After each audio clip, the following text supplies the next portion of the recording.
This is a true crime podcast. It contains adult themes and content and may not be suitable for all listeners.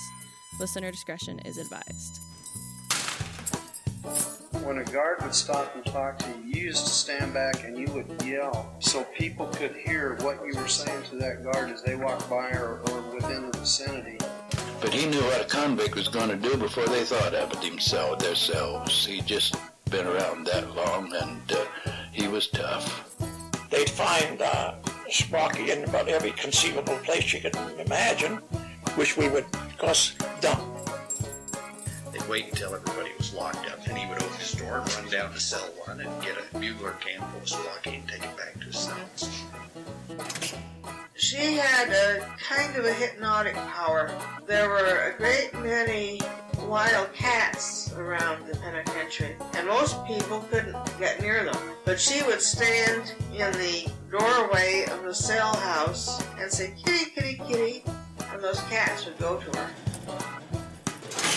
Welcome, folks, to Stool Pigeon Saturday, as part of the Behind Gray Walls podcast, a podcast about the old Idaho Penitentiary and the men and women who lived and worked there. We actually have Samuel here telling us a very cool Stool Pigeon Saturday. Welcome, Sam. Happy Valentine's, everybody.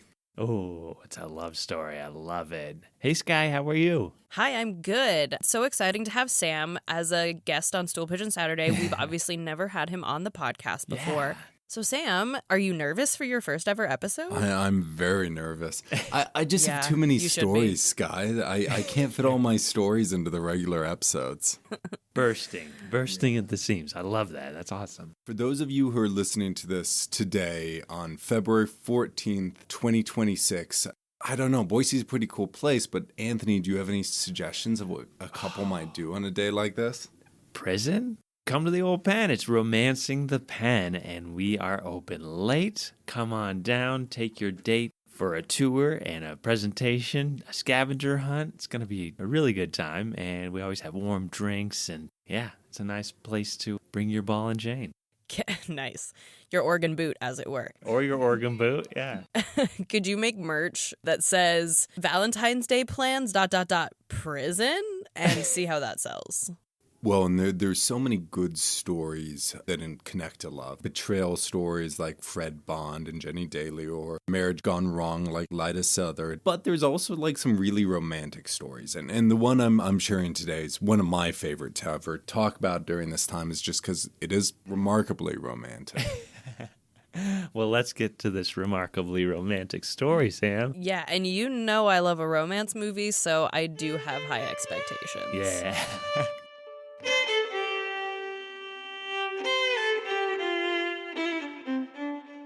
If I'm being completely honest here, I don't know how to tell this story today.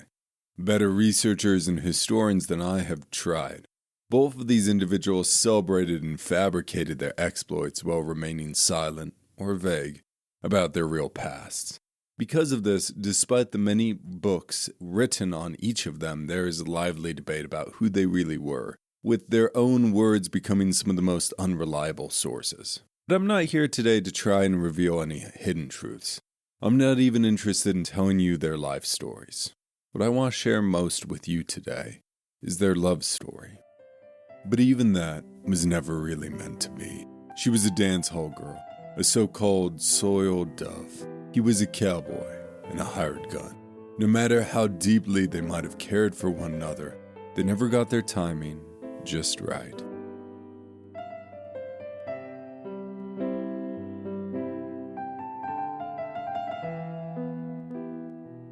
Like many sex workers in the Old West, Diamond Tooth Lil's past is elusive and reflects a childhood of trauma. Researcher Robin Flitcham places her birth date on September 29, 1885, and her real name is Catherine Falila.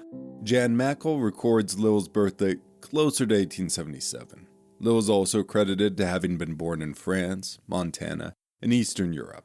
Lil herself told reporters that she was born Evelyn Falila in Austria-Hungary, 90 miles from Vienna.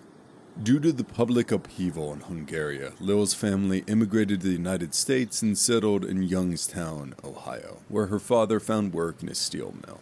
After the death of her father, her stepfather proved to be just as abusive and just as addicted to alcohol. Her brother died at 2 in an accident. The 11-year-old Lil blamed herself for the rest of her life for not preventing his death. His death appears to be the final straw. She finally had enough of her broken home and the beatings from her stepfather, and she ran away.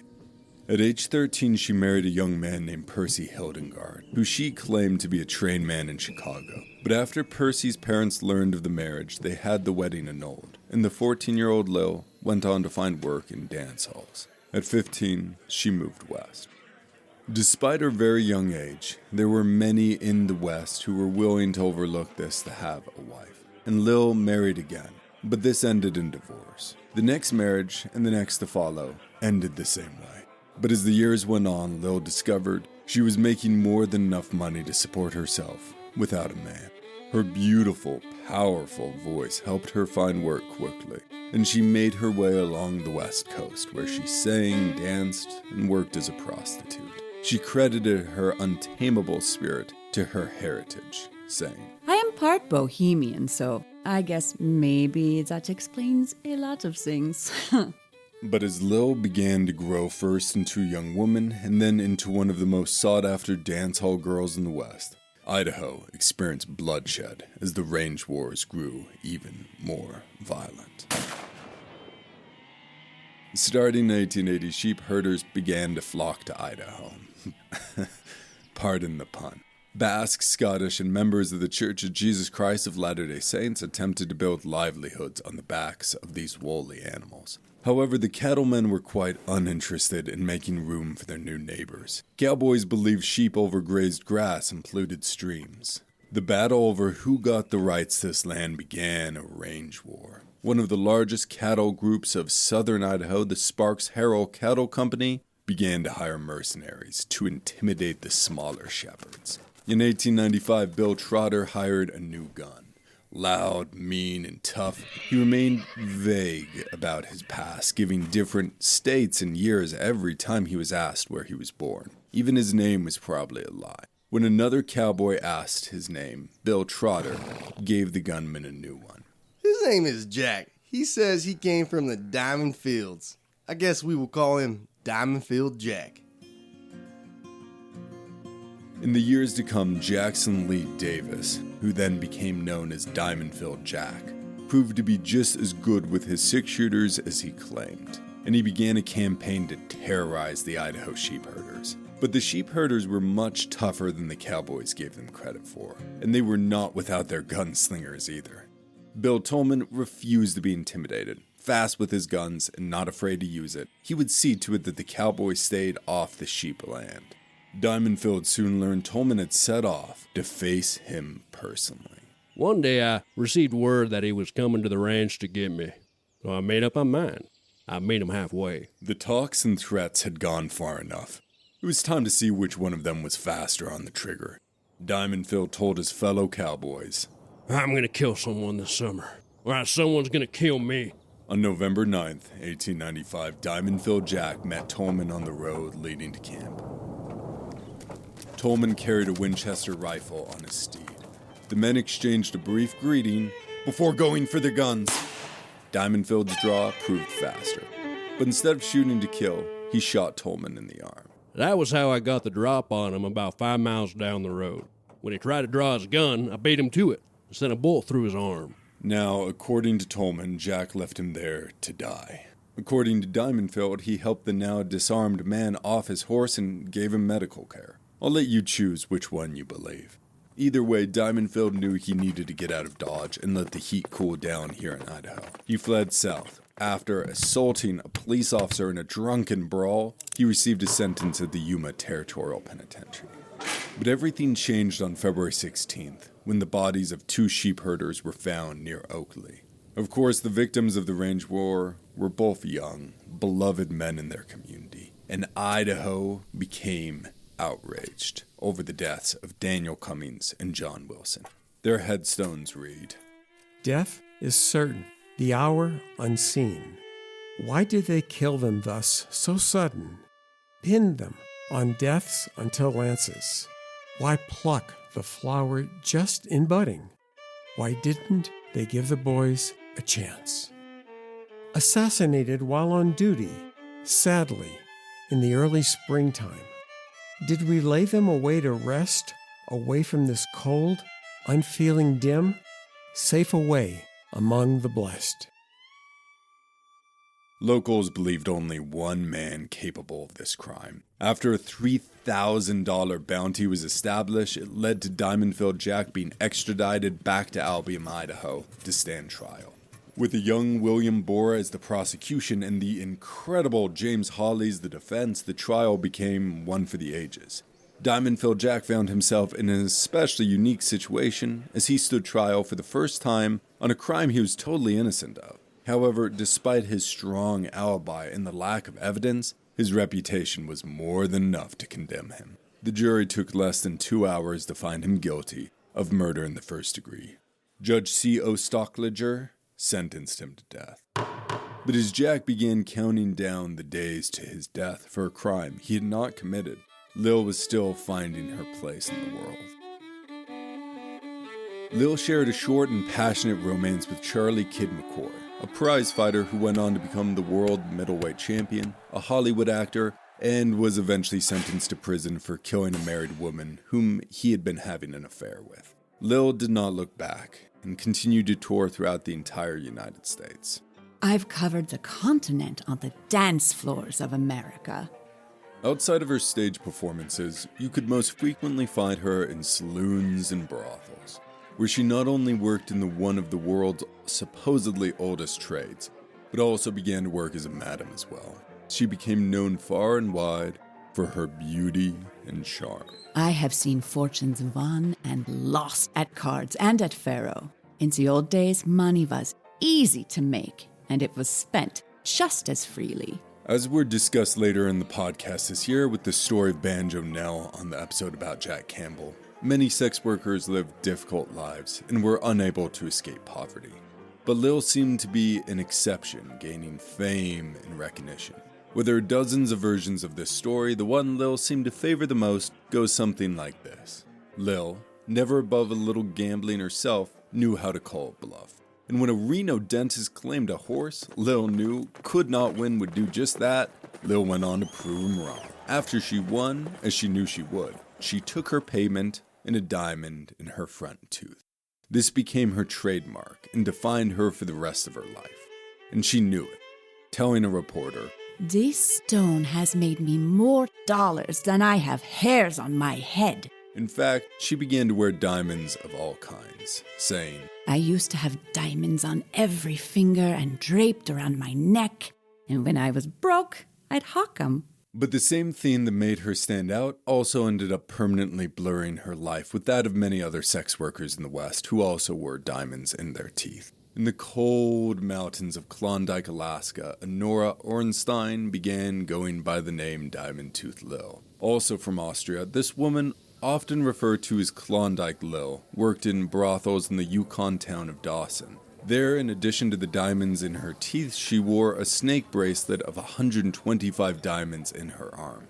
Remembered for her kindness and generosity, she ended up dying in 1975. The 1928 highly successful Broadway play, Diamond Lil, both written by and starring Mae West, went on to inspire She Done Him Wrong in 1933.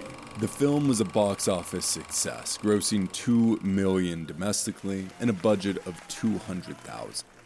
While many believe that the real Diamond Tooth Lil inspired Mae West's play and film, Mae never confirmed that. And there is still much debate, even between the Lils themselves, over who inspired the blockbuster. But Lil and everyone else living on the coast had their lives shaken at 5:12 on April 18, 1906, when the San Francisco earthquake struck. The resulting fire killed 3,000 people and destroyed 80% of the city. Lil, like so many others, lost everything. So she did what she'd done so many times before. She picked up and moved on. Goldfield, Nevada, first established in 1902, saw a massive strike during its first 2 years. By 1906, it grew to a population of 20,000 people, with 150 new buildings constructed monthly to keep up with the growth. But all those new miners wanted entertainment, and with it came a booming saloon, brothel, and bordello scene. With it, Lil saw a chance to regain her fortune. She arrived just after the city lost its most famous citizen, with Virgil Earp dying with pneumonia, and his brother, Wyatt Earp, leaving town just after. But I don't want to leave you on the edge of your seat. Let's rejoin Diamondfield Jack at the gallows. Diamondfield Jack awaited his execution date on June 4th, 1887, in the tiny cell in Albion. During this time, many curious locals visited the condemned man. He made hair ropes and dolls for the children who visited him. Many found themselves liking him, despite themselves. Then, a day before the hanging, his execution was postponed to allow his case to be taken back to court. Jack also did not help his own case. While denying the killing of Daniel Cummings and John Wilson, he was all too proud of the shooting of Tolman. I had been charged with the murder of Daniel Cummings and John C. Wilson. I had shot the arm of one William Tolman. He was a bully. He came to my camp to kill me. I wounded him. I had him placed in my bed. I sent for a doctor. He was a leader of the sheepmen, and I was a leader of the cattlemen. Both of us were a crack shot. I could have shot his eye out, but I merely crippled his gun hand. I was a crack shot with both hands. But the legal battle for Diamondfield's life was just beginning, and in the years to come, his execution date was set back again and again. Meanwhile, Jack waited in his tiny, dark cell, staring at the wall and counting down the days left before he would die, only to have his execution pushed back and the count to begin again. 439 people signed petitions asking for the overturning of Diamondfield's sentence. But this turned out to not be enough. Finally, two cowboys, Jeff Gray and James Bear, came forward and admitted to the murder of the two shepherds.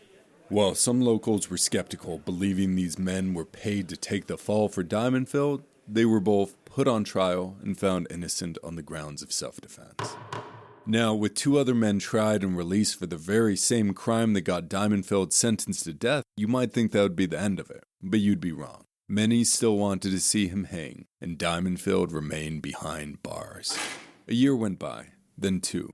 In 1899, new legislation declared that only the state penitentiary could carry out executions, and Diamondfield Jack was taken to the Idaho Penitentiary. But his neck was spared, and he was delivered back to Albion, which won the right to execute him, having sentenced him to death prior to the new legislation. But by July 15th, 1901, after 7 times in court and after battling for his life, the 31-year-old Diamondfield finally ran out of options, favors, and courts. The gallows had been built, and the day had come. Diamondfield awoke and said his goodbyes. His hands were cuffed, and he made the long walk to the noose. But before the hangman could even place the rope around his neck, a rider came in after a most desperate trek. The exhausted rider came bearing the papers, commuting Diamondfield Jack's sentence to life in the Idaho State Penitentiary. On December 17, 1902, after 4 years in county jail and 2 more at the Idaho Penitentiary, Warden Ernest Ballard called Diamondfield into his office for an early Christmas present to tell him he'd been pardoned. After all this time, Diamondfield was at first speechless. By Jove, that's good. I'm mighty glad for it. He then turned around, walked into the prison yard, and yelled out, "It's all off, boys. I've got it." The other prisoners erupted into cheers. He went in, gathered his things, and before they could go to the State House to receive that pardon from Governor Frank Hunt, Warden Ballard, James Hawley, and Diamondfield stopped at the aquatic swimming pool and saloon natatorium, where together the men had a glass of whiskey. After 6 years behind bars, all were curious where in the world Jack might go next, and he told them his plan. Hit the trail south.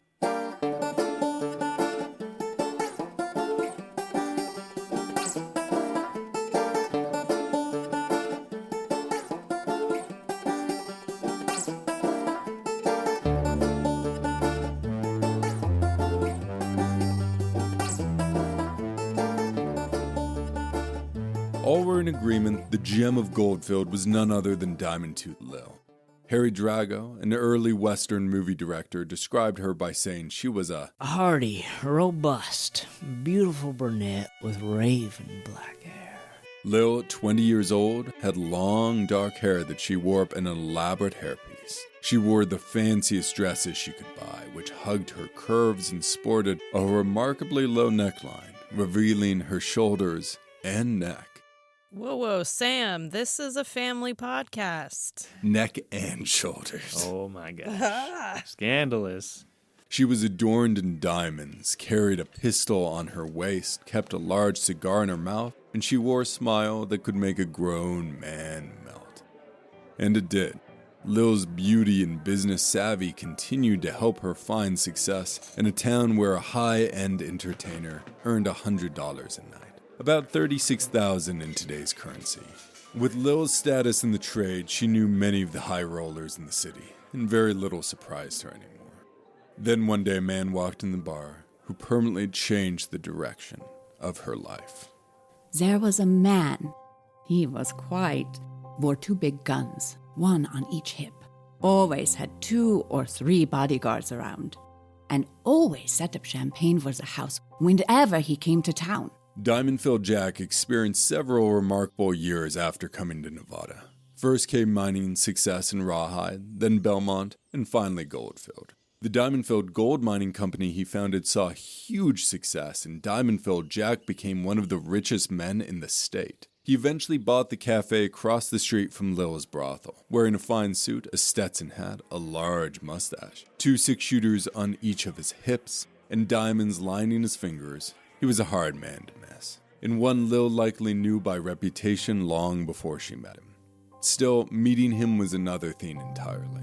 I met him at a Nevada bar.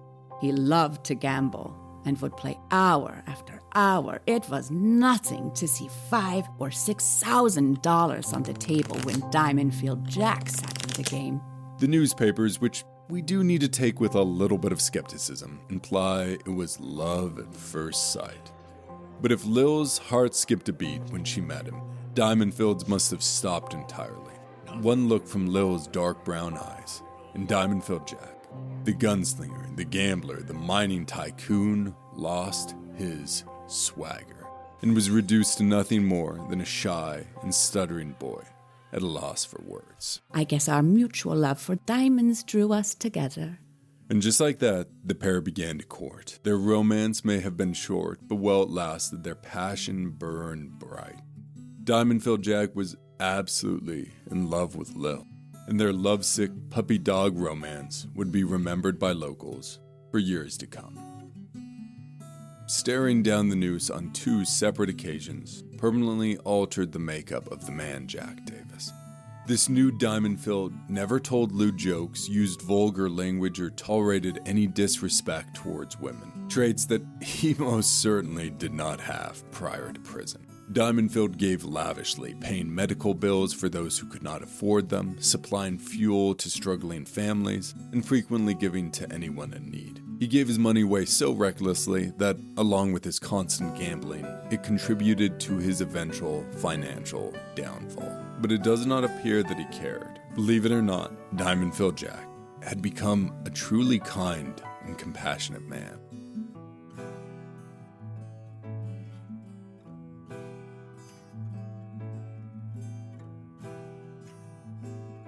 One moment Lil remembered for the rest of her life, repeating it to reporters dozens of times, was the night the sheriff arrested a man on a charge of murder. Anger over the killing began to build, and soon a drunk and furious mob formed. With no intention of due process, they decided a rope around the man's neck was all that he deserved. Lil and Diamondfield must have been on a fairly private date, because for once, he did not have his bodyguards with him. Still, Diamondfield refused to watch another man be lynched. Lil recounted that by the time Diamondfield reached the jail, the screaming voices outside convinced the sheriff that he did not care enough about the accused man's life to risk his own, and he ran away as fast as he could. Diamondfield was left alone in the jail with one accused murderer in a cell and a massive mob forming outside, ready to tear the building down. Hey, hip, hey, hip, hey. Diamondfield had been a lot of things in his life. One thing he would never be was a man who ran from a fight. Despite being vastly outnumbered, he stepped outside of the jail, alone. He looked each of the men in the eyes and then drew his pistols and drew a line in the ground with one of the barrels. There will be law and order in Goldfield tonight. The first man who crosses that line dies.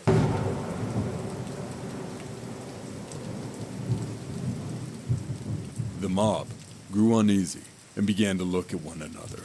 Diamondfield could not kill them all. He would be overwhelmed before getting off more than a few shots. But how many shots could he get off? How many of them would fall before they could take him down? Those questions were more than enough. The crowd backed down.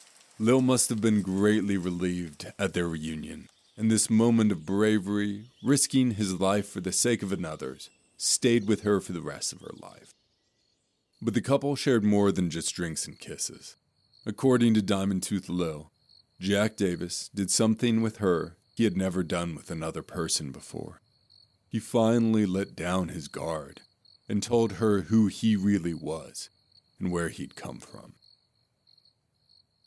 I was born July 26, 1863 in Virginia. My mother told me she could hear the guns booming while I was being born. A home was burned down 7 weeks before I was born, and the Yankees broke my mother's ribs. The soldier hit it with the butt of his gun. Could have just as easily pierced him with the bayonet. I was a 7-month-old baby. Mother died when I was 14 years old. Well, I've been on my own ever since. If true, this means Diamondfield loved Lil enough to open up to her in a way he'd never done with anyone else before. With all of this, it might just be part of the yarn Lil spun, or it might be a small glimpse into the real Jack Davis.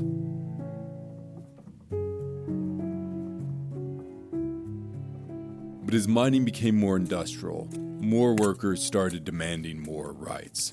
The Western Federation of Miners, whose members Harry Orchard claimed paid him to kill the Idaho governor Frank Studenberg, set up a local branch in Goldfield. After the American Federation of Labor and the Industrial Workers of the World also set up shop, clashes began. Goldfield entered several rough years. Mines shut down, strikes erupted, and violent battles occurred. Everyone began to choose sides.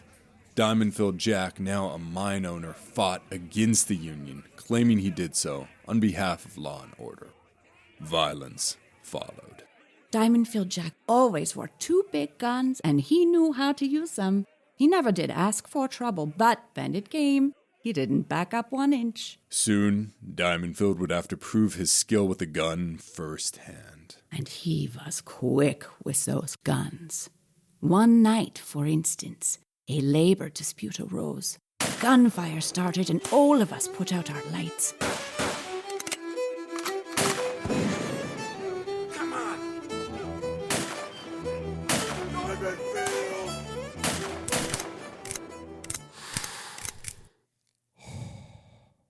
All right, let's do this.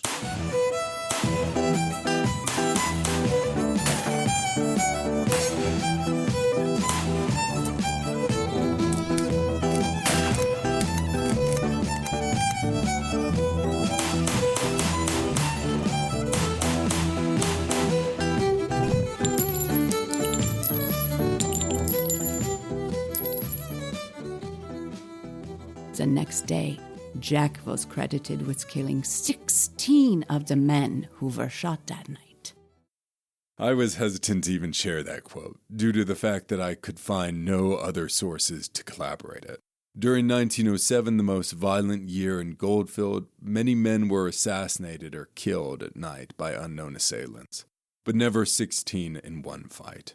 I think it's quite possible Diamondfield did engage in serious gunplay during this year, but he, for a fact, did not kill an entire army of men single-handedly.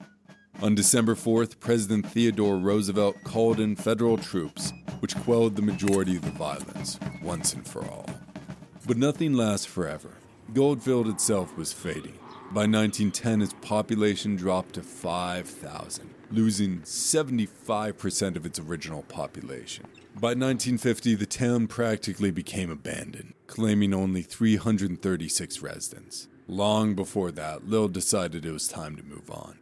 Diamondfield Jack asked for her hand in marriage, and she turned him down. Diamondfield might have tamed some wild broncos in his time, but he could never tame Lil.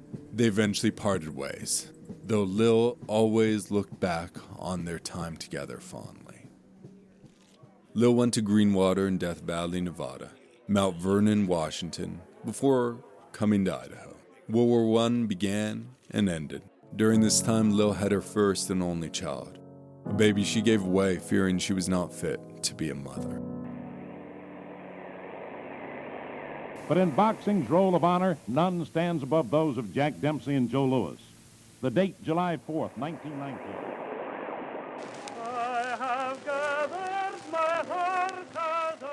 The influenza outbreak swept the nation. Women gained the right to vote, and prohibition began nationally. Meanwhile, Diamond Tooth Lil lived in Silver City, Murray, and then in 1920 settled in Boise. Here she ran the Star Rooms, which featured steam heat and running water. This Victorian building boasted elegant furnishing, expensive furniture, and these stylish wall hangings. Throughout Prohibition, despite Lil being arrested multiple times for running a disorderly house, she likely operated the most upscale brothel in all of Boise. First came the Great Depression, then World War II. The United States of America was attacked by armed forces of the Japanese Empire. And attitudes about prostitution began to change. Lil became a well-known figure in Boise, but after 2 decades, she'd grown tired of being a madam. In 1943, she sold the Star Rooms and bought the Depot Inn near the railroad station, a small roadside camp with tourist cabins. Time and heavy smoking had not been kind to Lil. In December, Idaho Statesman reporter Ernie Hood stopped by the Depot Inn to talk to Lil about the glory days. Lil seemed happy to have the company. They laughed and chatted. Lil told him about what the West was like before automobiles, television, and indoor plumbing. But as you might expect, the conversation eventually turned to the one who got away. Ernie asked her about Diamondfield Jack, and she was more than happy to share a few stories. She had read reports that Diamondfield had married and divorced, that he'd been shot through the face in Montana and survived. More seriously, other reports claimed he'd been killed in the Mexican Revolution. Lil told Ernie, He had a big diamond ring that never left his finger. Oh, I sometimes wonder, even now, whatever's become of him. He would be about 80 now, I guess, because he was considerably older than me. Ernie asked about the other lovers. Lil claimed she'd been married and divorced 8 times. Later, Lil raised this number to 9. And while she looked back on it all fondly, you could hear the hurt and how fast it had gone by. I could have my pick at one time because they all wanted me. But now, none of them will have me anymore. But Lil could not have been more wrong. One of the many lovers of her life read the article in 1943 and immediately got out the pen and paper.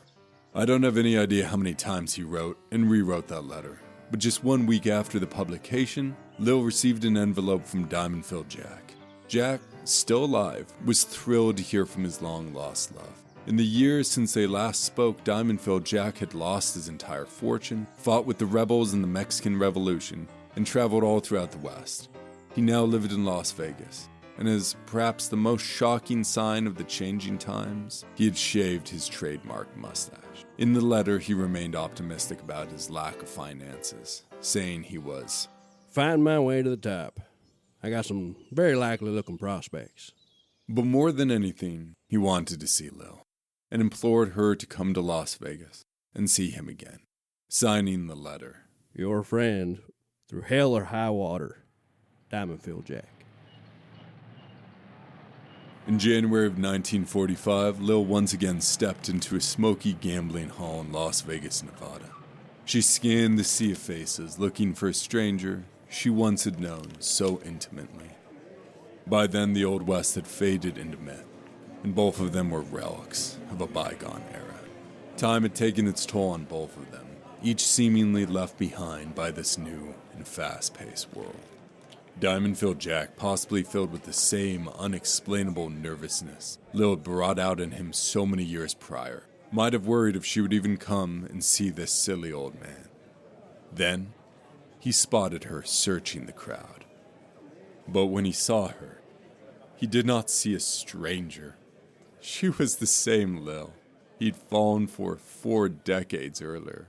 She turned to him, and with tears brimming in his eyes, he said, "There's only one girl in all the land with a diamond in her front tooth, and that's Lil.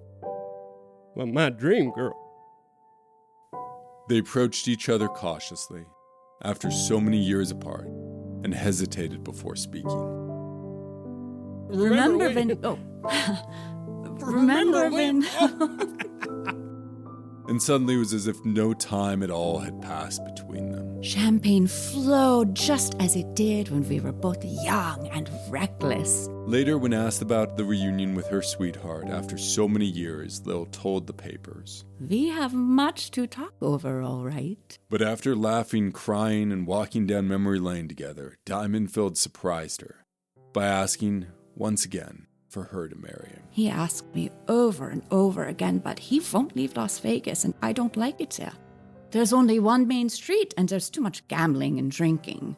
Besides, being married and divorced 9 times kind of takes the edge off of it for me. Despite turning him down, she was still glad to have seen him again, saying that Diamondfield Jack was the finest, most intellectual man I've ever known. He's a great fellow, and apparently unchanged through all these years. But Diamondfield Jack proved her wrong one last time. In perhaps an attempt to show her he could leave Las Vegas, he traveled to California, where Lil was living, and together they shared one more, much more private reunion. This time it would be their last meeting. On January 2nd, 1949, Diamondfield Jack stepped off a curb in Las Vegas and was run over by a taxi backing up. Before he died, he used some of his final words to absolve the taxi driver of any guilt, blaming himself and saying, "I just wasn't looking where I was going." Diamondfield Jack died and was given a large funeral in Las Vegas, where not a single member of his true family attended the services. Lil took it upon herself to ride the Idaho statesman with the news of his death. Lil had a few more years left in her. The Great Society asked not how much, but how good. Sponsored by the Pan American Coffee Bureau. 2 minutes, 5 seconds. 4, 3, 2, 1. In 1961, Al Shepard became the first American to go to space. Martin Luther King Jr. gave the "I Have a Dream" speech 2 years later in Washington, and the year after that, the Beatles toured the United States.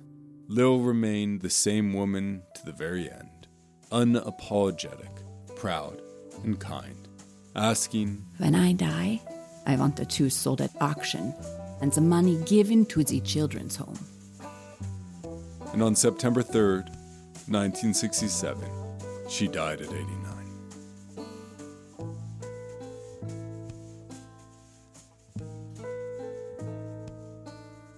Both of them might have been left behind by the world in their own time, but remembered by the rest of the country for years to come, with newspapers remembering Diamondfield Jack Davis by saying, "He's been given up for dead many times, too, for the history of the West proves that men who lived by the gun generally died by it. But Diamondfield Jack has been one of the rare exceptions."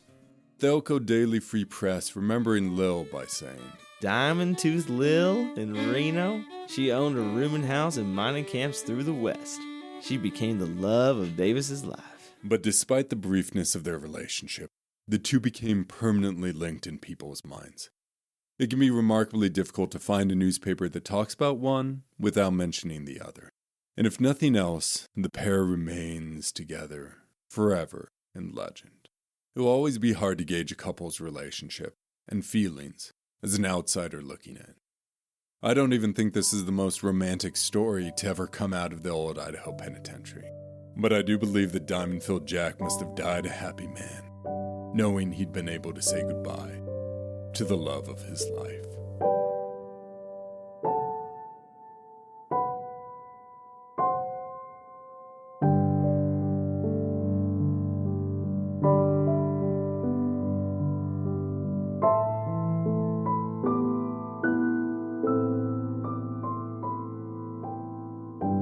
My sources for this episode today are newspapers.com, ancestry.com, familysearch.com, findagraves.com, Jackson Lee Davis, Idaho State Prison File, Idaho Madams by Milan Marcinech, Red Light Women of the Rocky Mountains by Jan Mackle, Red Light Women of Death Valley by Robin Flitcham, Notorious Ladies of the Frontier by Harry Drago, Finding the Real Diamondfield by Max Black, Whores, Harlots, and Hackabouts by Kate Lister, Selling Sex in Silver City by Dr. Heather Brancester. And we did also have a Stool Pigeon Saturday with Dr. Brancetter. It was a cool interview with her, for sure. Now that you've heard the story of Diamondfield Lil, I'm sure many of the audience are wondering about the wild life and times of Diamondfield Jack. And folks, you are in luck because our very own Anthony Perry already did a full episode about him all the way back in season 2 of this podcast. So pack your bags, saddle your horses, and head to episode 24 if you need a little more Diamondfield Jack in your life. And stick around to the Stool Pigeon with Max Black on the very next episode. And I just have to say, rest in peace to Max Black. Rest in peace, Max Black. Oh, man. Well, great job, Sam. That's such a good story. And there are a few tropes that anytime I see them in a classic film, it makes me go absolutely feral. And one of them is like this intense love that doesn't end in the like quote unquote happily ever after. The yearning is so intense, and you delivered, so I appreciate it. That was so great. A perfect Valentine's Day episode. Thank you. I appreciate that. Now, if my little fiancée, Emily, somewhere listening to this episode right now, I do want her to know that I love you very much. And to the rest of our fans, I hope all of you have a wonderful Valentine's Day. Anthony, would you like to shout out your wife? I do want to shout out my wife. Or else you'll look like wife. A bad husband. Yeah. And a shout out to my beautiful, lovely wife, Rebecca. Love you, girl. Aw. Perfect. Don't know girl. what to say. That's cute. That's good. I'll probably be working, so we'll probably celebrate tomorrow, but yeah. Cuties. Do your own time. And consider prison for your Valentine's date. Do your own number.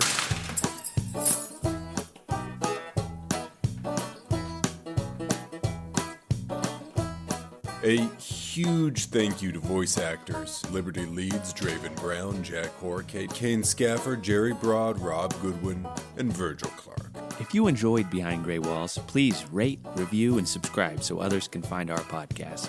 If you're interested in more Old Idaho Penitentiary information and to see mugshots of the inmates featured in this episode, follow the Old Idaho Penitentiary on Instagram and Facebook. If you want to learn more about the Idaho State Historical Society and its other sites, follow ID State Historical Society on Instagram or visit history.idaho.gov. If you have a question or comment for the hosts, please email us at behindgraywalls@gmail.com.